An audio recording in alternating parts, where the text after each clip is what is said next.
ভারতীয় জনতা পার্টির মণ্ডল ভিত্তিক সদস্যতা অভিযান কার্যসূচি নিয়ে রবিবার পশ্চিম কাটিগড়া মণ্ডল কার্যালয়ে এক দিবসীয় কর্মশালা অনুষ্ঠিত হয়েছে।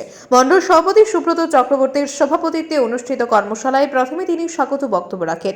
তারপর কর্মশালায় সদস্যতা অভিযান কার্যসূচি নিয়ে বক্তব্য রাখেন বিজেপি কাছাড় জেলা কার্যালয়ের সম্পাদক নন্দন চৌধুরী, কৃষক মোর্চার জেলা সভাপতি মানব সিং, মণ্ডল প্রভারী রসরাজ দাস, এসসি মোর্চার জেলা সম্পাদক অনিল দাস, মণ্ডল সহসভাপতি কানাচাঁদ বৈষ্ণব, মণ্ডল সাধারণ সম্পাদক দ্বয় রাজীব চন্দ ও বাবলু দাস। বক্তারা সদস্যতা অভিযান কার্যসূচি কিভাবে বাস্তবায়ন করা যাবে এ নিয়ে বিস্তারিতভাবে দলীয় কর্মীদেরকে বুঝিয়ে দেন নিজেদের বক্তব্যে।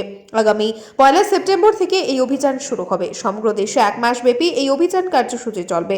অভিযান সফল করে তোলার জন্য আগামী 31 আগস্ট প্রতিটি বুথে বুথ ভিত্তিক কর্মশালা অনুষ্ঠিত হবে। পশ্চিম কাটিগড়া মণ্ডলের সাধারণ সম্পাদক রাজীব চন্দ্রকে আহ্বায়ক করে মণ্ডলের দুজন সদস্য যথাক্রমে উমেদ গৌর ও জিতেন্দ্র দাসকে নিয়ে এক কমিটি গঠন করা হয়েছে। এছাড়া প্রতিটি শক্তি কেন্দ্রে মণ্ডল কমিটি থেকে একজন করে দায়িত্ব নেওয়া হয়েছে। সদস্যতা অভিযান কার্যসূচির মাধ্যমে পশ্চিম কাটিগড়া মণ্ডল থেকে ন্যূনতম 25,000 সদস্য ভর্তি করানোর সিদ্ধান্ত নেওয়া হয়েছে। ব্যুরো রিপোর্ট, আজকের বরাক। সবচেয়ে মনে রাখবেন, এখানে বুথ সভাপতি যারা আছেন বা শক্তিকেন্দ্র প্রমুখ যারা আছেন, আপনাদের শক্তিকেন্দ্র প্রমুখ প্রত্যেকটা বুথ 3টা বা 4টা বা 5টা তো আপনাদের সেই বুথে যতটা বুথ গত লোকসভা নির্বাচন আমরা পেয়েছি ততজনকে আমরা প্রাথমিক সদস্য আমরা করতেই হবে। সেই হিসাবে আমরা 1 মাসের মধ্যে পশ্চিম কাটিগড়ায় 25,000 দলীয় প্রাথমিক সদস্য আমরা দিতে হবে।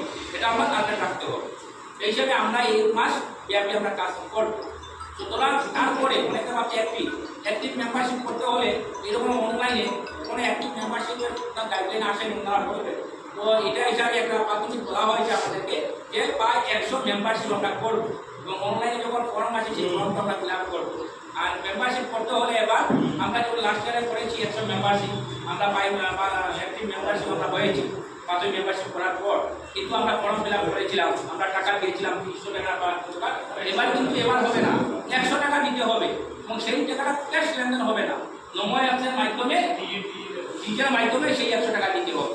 এবং প্রত্যেকটা বুথে, বেশি হলে তো ভালো, প্রত্যেকটা বুথে একজনকে অ্যাক্টিভ মেম্বার আমরা করতেই হবে। কারণ এই মেম্বারশিপ শেষ হওয়ার পরে বুথ কমিটি সাংগঠনিক নির্বাচন শুরু হবে, বুথ কমিটি হবে, তারপরে মণ্ডল কমিটি হবে, তারপরে জেলা কমিটি হবে। নভেম্বরের মাসের মধ্যে আমরা বুথ থেকে সর্বাধিক যে কমিটি রয়েছে এই কমিটির কাজ আমরা দল থেকে যেটা বলা হয়েছে শেষ করতে হবে। কারণ সেপ্টেম্বর মাসে আমাদের প্রাথমিক মেম্বারশিপ ডাইভ দিতে হবে